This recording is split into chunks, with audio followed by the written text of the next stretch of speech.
Hola, bienvenido a otro episodio del Beto Podcast. Llegó otro viernes.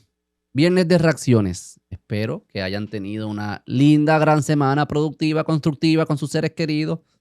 Que hayan cogido par de cantazos, se hayan levantado, echado para adelante, reído, llorado, bailado, todo eso. Si usted es nuevo en el canal, los viernes reaccionamos a clips que ustedes mismos nos envían. Hoy entiendo que tengo una buena lista de clips. Producción me puso una lista de varias cositas locales interesantes. Casi medio viernes de reacciones y resumen semanal de algunos de los temas que estaban en las redes sociales. Si a usted le gusta este contenido, dele like, suscríbase, comente, compártalo. Agradecido siempre por todo el apoyo. Vamos a ver clips. ¿Qué tenemos aquí? DJ Predator le contesta a Juan Dalmau le contesta a Jesús Nation en el podcast de DJ Predator. Vamos a ver. Ayer en un programa me hablaron de eso, estábamos discutiendo de esto. Y decían, eso es pasajero porque los que están votando y están metidos ahí son los jóvenes. Y todos los jóvenes, cuando chamaquitos se gradúan de la high, están en la universidad y son de izquierda porque no han vivido, porque no han trabajado, porque no saben más. Y mientras van creciendo, se van aderechando y enderezándose. Esa fue la palabra que usaron. El programa. Saludo a mi pana Jesús, que no sabe que pero nada. Enderechando con Nation. Y él dice, esto no va a cambiar, no va a pasar, porque cuando los jóvenes empiezan a crecer, en las próximas elecciones ellos van a ser adultos, van a trabajar de verdad, van a ver el mundo como es, y van a quitarse de esa idea loca de izquierda y de cambio y de cuestiones. Exacto. Y van a bregar con lo que hay. ¿Qué tú contestas hacia eso? Pues mira, Antes de que hable Juan Dalmau, lo que dice Nation tiende a ser cierto, ¿verdad? De que según uno va creciendo, uno va convirtiéndose más conservador, si lo quieres llamar de esa manera, porque vas madurando. Yo creo que lo he mencionado antes, las políticas de izquierda son políticas inmaduras. Son políticas, primero, irreales, que viven en un mundo de fantasía, y segundo, que no exigen responsabilidad. Y yo creo que el proceso de maduración es un proceso de ser irresponsable o de que otras personas asumían la responsabilidad de tus actos, como tus padres, a tú asumir la responsabilidad de tus actos, al punto de luego que tú asumes la responsabilidad de tus actos y de otras personas cuando te conviertes padre. Y eso es hay como una evolución. ¿Por qué necesariamente lo que pasaba antes no está pasando de la misma manera ahora? Porque tenemos una infancia extendida. ¿Por qué tenemos una infancia extendida? Porque esos procesos que nos hacían y nos obligaban y nos requerían madurar, hoy en día o no suceden o suceden más tarde en la vida. Está el de conseguir trabajo y pagar contribuciones. Ese es como uno light, que yo creo que eso empieza a calar este concepto de diablo. Yo no quiero estar pagando tantas contribuciones. Esto de que el gobierno resuelva también requiere que yo tenga que estar dando parte de mi dinero. Obviamente en Puerto Rico no hay muchas personas que no trabajan o no trabajan de manera formal, o que no pagan esas contribuciones, y hay un incentivo, hay una exención contributiva a los jóvenes en Puerto Rico que no pagan contribuciones, creo que hasta los 26, 27 años. O sea que tú estás alargando la infancia, quitándole esa responsabilidad contributiva. O sea que yo creo que eso ha hecho que se tarde un poco más esa evolución. Y segundo, y yo creo que más importante, es el concepto de convertirte padre o madre. Eso también hace un brinco porque ya tú no eres responsable solo por ti, sino que eres responsable por otros. Eso está sucediendo cada vez menos. Y yo creo que por eso ese fenómeno que uno podía decir, según las personas van creciendo, se van convirtiendo más conservadores, más de derecha, más sentido común, etcétera, etcétera, el término que quieras utilizar, no está sucediendo de la misma manera porque la cultura cambió, las prioridades cambiaron y la infancia está siendo extendida hasta que tú tienes infantes adultos, como yo le llamo. Continuamos. yo no lo veo así porque los jóvenes, tal vez en el pasado, podían tener algunas ideas en contextos de la universidad o lo que fuera, lo que tú acabas de describir, lo que te describió Jesús. Pero cuando se graduaban o cuando comenzaban a trabajar, había una burbuja de desarrollo económico, burbuja al fin que reventó. Ahora esos jóvenes, cuando busquen trabajo, no encuentran. Ahora esos jóvenes, cuando van a estudiar en la universidad, no tienen currículo académico. Desmantelan currículos académicos. Aumentan los créditos. Hay jóvenes, o sea, aquí en Puerto Rico, y se los digo porque sé que el foro también permite hablarle a jóvenes, aquí en Puerto Rico hay un serio problema de vivienda para jóvenes. Los jóvenes no tienen acceso a vivienda. Así que esos jóvenes, cuando vayan creciendo, se van a dar cuenta que peor condición tienen por quienes nos han gobernado y mayor su compromiso con el cambio. Es una distinción que hay que hacer, porque eso lo decían mis papás. Papás no son independentistas, así que ahí se dio Pero la inversa. eso sería si se quedan aquí, porque hay muchos que se están yendo porque no hay forma de bregar. Hay unos que se están yendo, pero por lo mismo eso representa una fractura familiar. Y esas familias resienten el que tienen que perder familiares, porque aquí en Puerto Rico no les dan condiciones y oportunidad. Ok. ¿Y a dónde se están yendo? Vamos a preguntar, vamos a pensar, ¿a dónde es que se va la gente? Se van a Florida, se van a Texas. Las mismas personas dentro de Estados Unidos, los estadounidenses, también se están mudando, pues los puertorriqueños no son los únicos que se mudan. ¿Y a dónde se mudan? A Florida, a Texas, a North Carolina, a Tennessee. ¿Qué podemos aprender hacia dónde se mudan las personas que están frustradas? Porque estás frustrada porque no consigues vivienda, porque no tienes oportunidad de empleo, porque vives en un lugar inseguro, porque no tienes acceso a salud o educación, todas esas cosas que él mencionó. Porque Juan Dalmau es bueno identificando las cosas que no funcionan, pero no se da cuenta que lo que él propone es lo que produce lo que no funciona. Pero vamos a desmenuzarlo con calma. ¿A dónde se están yendo a buscar esas cosas las personas? ¿A lugares que tienen las ideas de Juan Dalmau o a lugares que tienen las ideas opuestas a Juan Dalmau? A las que tienen las ideas opuestas de Juan Dalmau. Van a Florida. ¿Por qué tú vas a ir a un lugar que no tiene derechos laborales a buscar empleo? Porque cuando tú liberalizas la economía, hay inversión, y cuando hay inversión, hay mejores trabajos, mejores pagos. Ay, el gobierno no los obliga a que te dé beneficios. El gobierno no los obliga, pero las empresas lo hacen porque para poder atraer el mejor talento tienen que competir por él. Y quieren estar en esos lugares porque hacer negocio en esos lugares es bien fácil. Eso no es lo que te proponía Juan Dalmau. Juan Dalmau quería crear agencias nuevas. Aquí hay 100 y pico agencias. Él que decía, no, eso no es suficiente. Quiero añadir 30 más. Y quiero añadirle funciones nuevas a las que ya existen también. Quiero agrandar el gobierno. Bueno, pues eso agrandas el gobierno quitándole dinero a las personas mediante contribuciones. O sea, creando un ambiente de negocios más débil, menos atractivo, reduciendo la inversión. Reduces la inversión, reduces la cantidad de empleos disponibles, la gente se tiene que ir. Segundo, no encuentran vivienda. Él dice, ¿por qué no encuentran vivienda? Porque construir aquí es imposible. Porque el proceso de demoler hasta las viejas, demolerle y intercambiar, pasar el registro de propiedad, pasar de propiedad de una a la otra es imposible, es bien difícil, es costoso. ¿Por qué es costoso? ¿Por qué es difícil? Porque tienes un gobierno que se mete, que quiere proteger todo, que quiere controlar todo y lo quiere planificar desde el centro. También lo que proponía Juan Dalmau. Último, habla de la Universidad de Puerto Rico.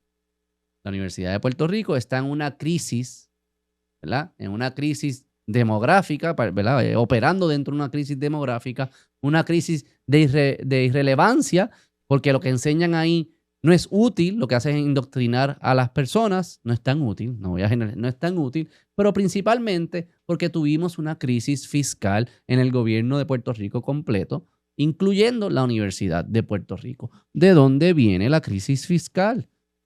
Yo no estoy diciendo que es de Juan Dalmau, obviamente ellos no han gobernado, pero es de las ideas que él propone.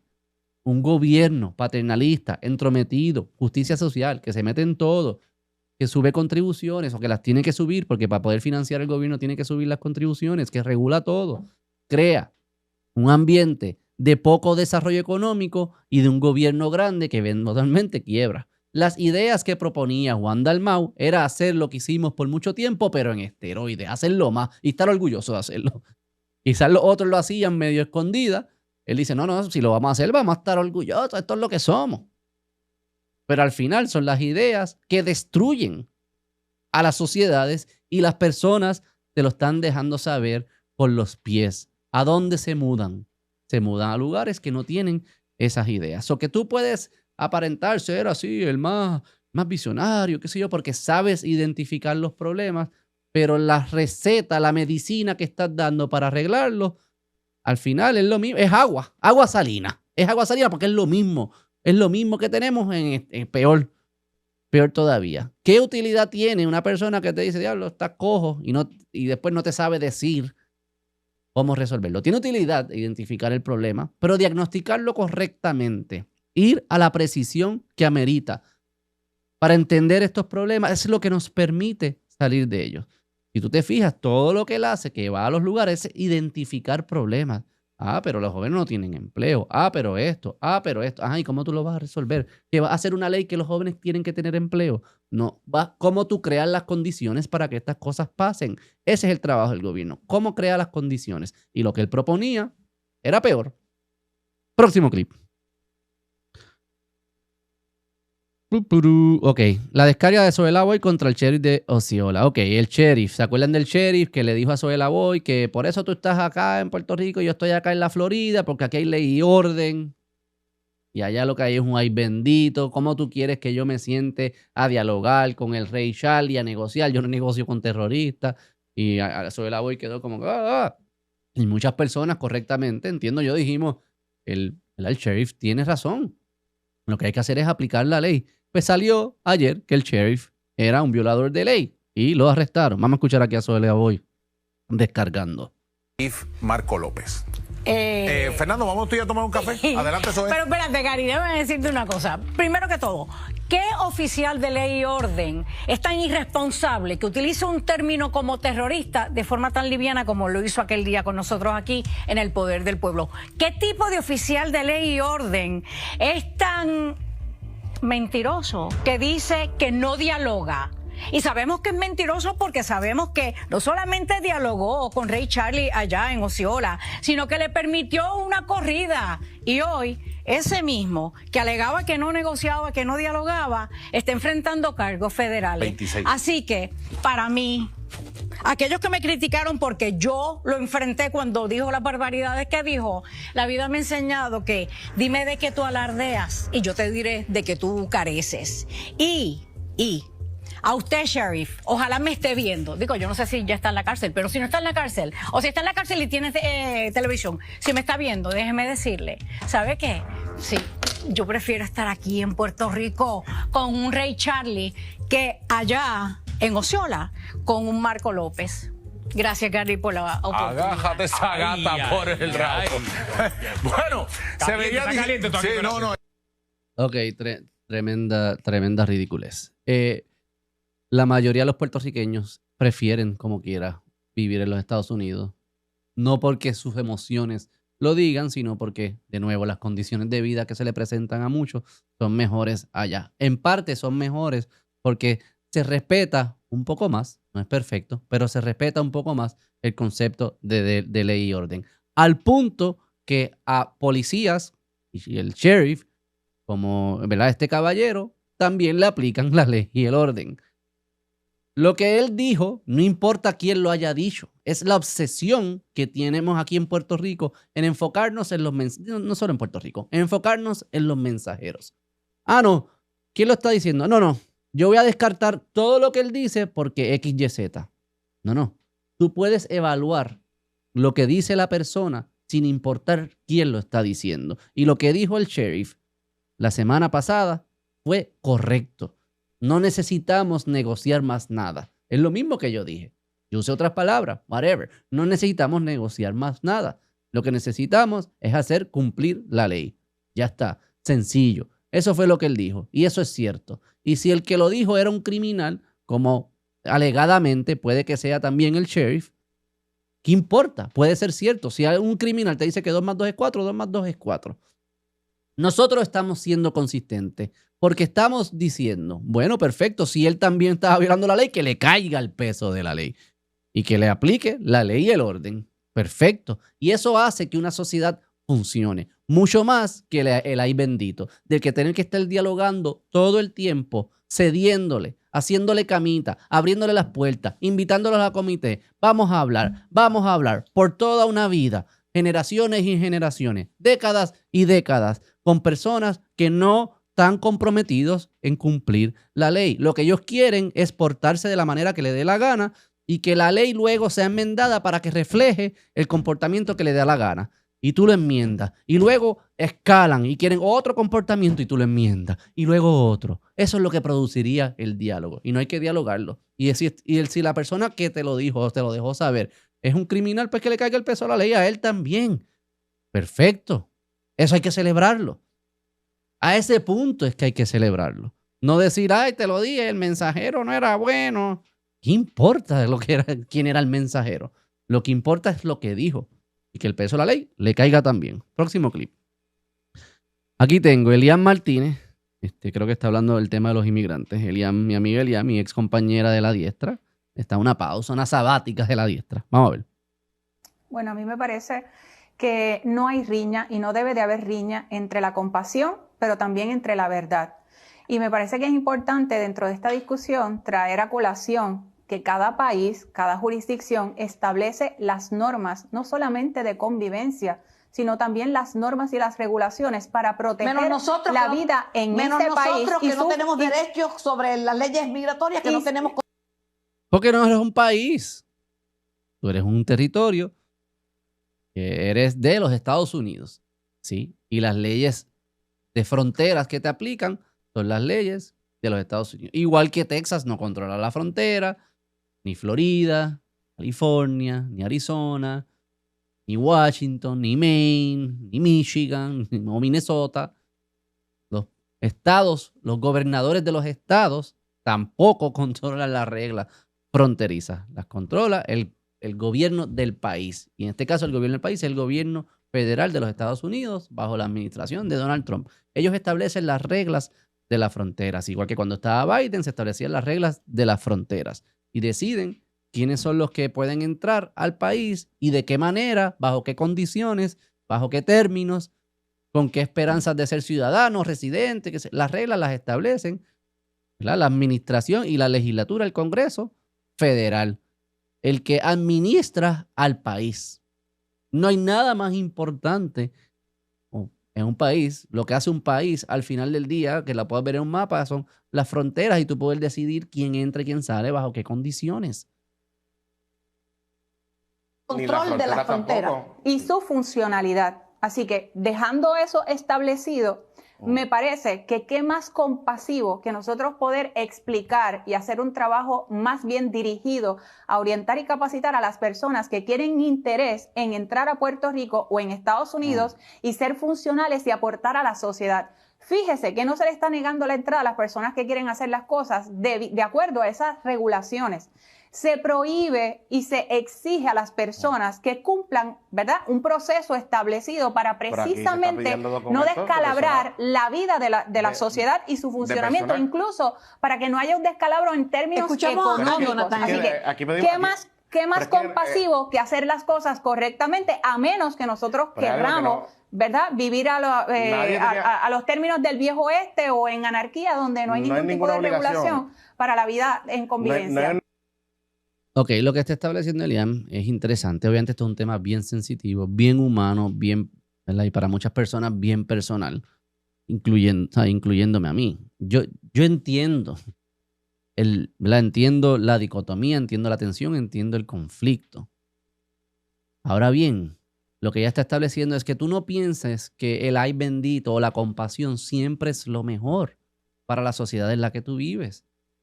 De nuevo, está la ley y orden, que hay que hacerla cumplir. ¿Cómo hacemos que esa ley y orden, ¿verdad?, sea respetado? ¿Cómo hacemos que personas se integren de manera legal a Puerto Rico o a los Estados Unidos? Es la pregunta que se debe estar haciendo.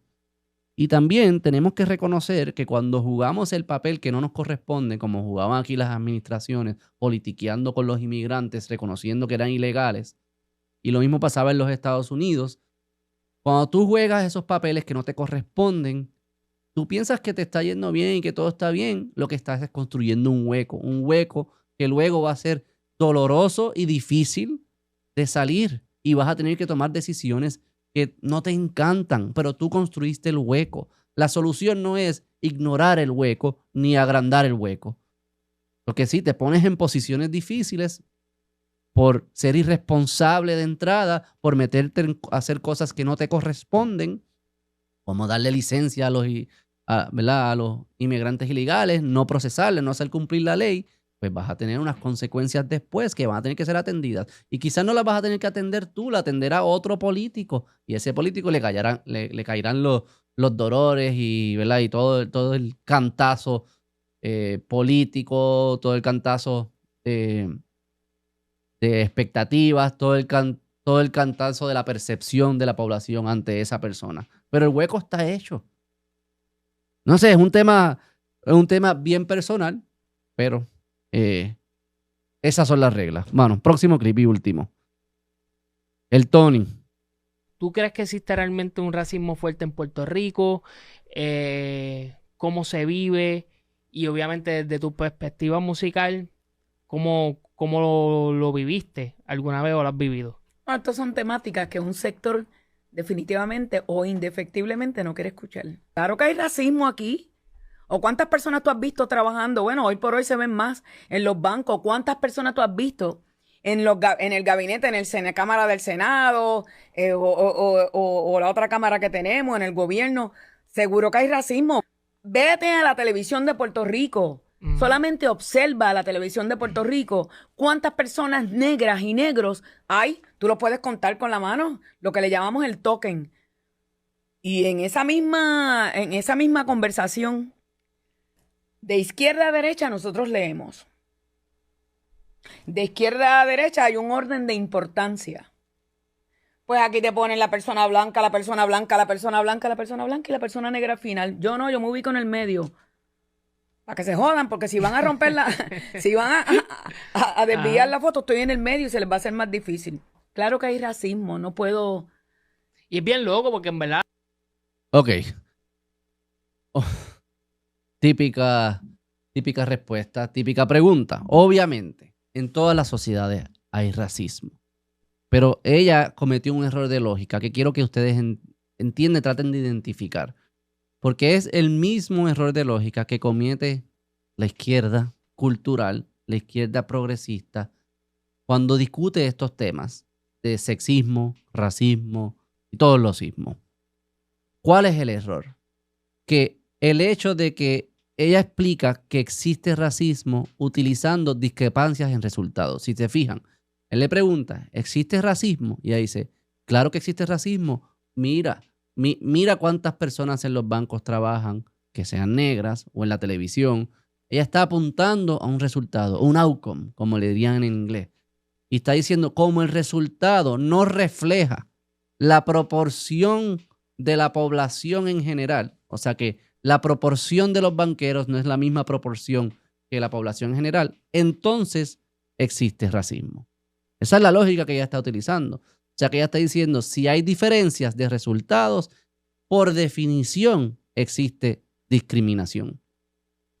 Eso es, ¿verdad? Eso es lo que nosotros llamamos marxismo cultural. ¿Por qué le llamamos marxismo cultural? Porque lo que está considerando como bueno es que haya igualdad de resultados. No igualdad de oportunidades, no igualdad ante la ley, no libertad de los individuos. Y entonces, siempre que no haya proporciones iguales a la población, la misma cantidad de hombres y mujeres en la junta de directores, la misma cantidad de negros, blancos, mestizos, whatever, todos los colores de Puerto Rico en esta institución, siempre y cuando no haya eso suficiente evidencia para establecer que hay un racismo sistémico. Porque obviamente yo no voy a negar que el racismo existe, pues claro que existe. Existen racistas. Y el machismo existe, pues claro, existen machistas. Y el feminismo existe, pues claro, existen feministas. Existen personas que consideran que esas características son importantes al momento de decidir cómo reclutar, qué beneficiar, ¿verdad? Y por ende, pues escogen a base de eso. Pero el hecho de que existan personas en la sociedad que piensan de esa manera no significa que ese hecho sea la mejor explicación para explicar la diferencia de resultados. Porque si esa fuese la mejor explicación, si dice cada vez que hay diferencia de resultados, significa que hay discrimen, pues eso significa que todos somos iguales en preferencias, somos iguales en actitud, somos iguales en disciplina, somos iguales en creatividad, y la realidad es que no. Y no es que las razas sean distintas. Hay un elemento también cultural, hay un elemento familiar, hay un elemento individual, genético, sí, de preferencias, de cosas que te llaman la atención. Y todas esas cosas juegan un papel en las posiciones en las que tú terminas en tu vida, porque juegan un papel en los estilos de vida que tú vives, en las decisiones que tú tomas. Y como todo eso está jugando un papel, pues el resultado va a ser distinto. Pero ellos no lo ven así. Ellos dicen que si el resultado es distinto, no fue por nada que hicieron los individuos, no fueron por las decisiones que tomaron, ni las carreras que escogieron, ni los estilos de vida que decidieron vivir, ni las culturas que celebraron. No tiene nada que ver con eso. Tiene que ver con un racismo sistémico, una opresión sistémica, destruyendo al individuo, destruyendo la libertad individual, destruyendo la capacidad de niños y jóvenes de tomar decisiones distintas a las que sus culturas les promueven para construir resultados distintos. No puedes hacerlo, necesitas que esperar que cambie el sistema o que haya una revolución política o lo que fuese. Así de profundo cala esa percepción de que el resultado, discrepancia en resultados es equivalente a discrimen. No caigan en esa trampa. El hecho de que haya resultados distintos no significa que haya discrimen. El hecho de que en la NBA la mayoría sean negros no significa que haya discrimen. El hecho de que la mayoría de los cantantes de reggaetón sean de cierto, ¿verdad?, background socioeconómico o de cierta, ¿verdad?, de cierta raza, no significa que haya discrimen. Lo mismo en las otras. No significa que haya discrimen. No estoy negando que existe el discrimen, pero no es la variable que mejor explica la diferencia de los resultados. Si quieren entender más de esas cosas, escuchen a Thomas Sowell, lean de Thomas Sowell. Él explica muy bien estas cosas y esa falacia, ese error de lógica. Y es un error muy peligroso. Y es el error que se ve y se repite, las feministas lo usan mucho. Porque no hay la misma proporción de hombres y mujeres. Bueno, pero en fashion tampoco hay la misma proporción de hombres y mujeres. En las escuelas no hay la misma proporción de hombres y mujeres. Hay muchas cosas. Y en los recogidos de basura no hay la misma proporción de hombres y mujeres. O sea, hay muchas cosas que no existen la proporción. Eso no quiere decir que se llegó a ese resultado provocado por discrimen.